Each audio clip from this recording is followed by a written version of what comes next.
Pensiero del giorno. Mercoledì 8 gennaio. Gesti di tenerezza verso chi ha bisogno.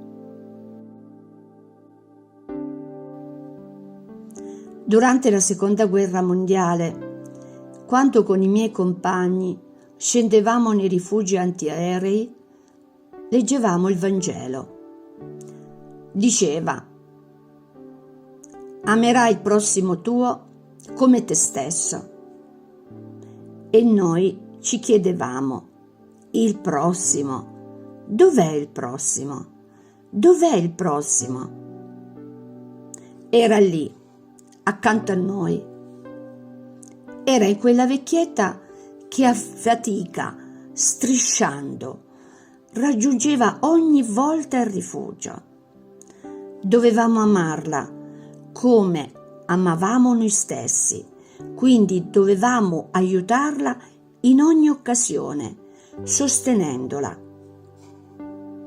Il successivo era in quei 5 bambini terrorizzati con la loro madre. Dovevamo prenderli in braccio e riportarli a casa.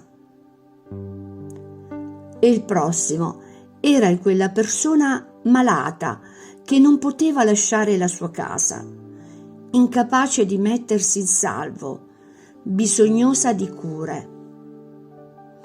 Bisognava andare a trovarlo, portargli le medicine, assisterlo.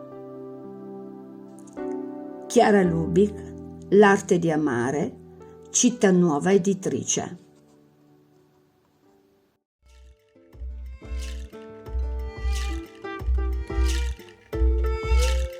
Parola di vita.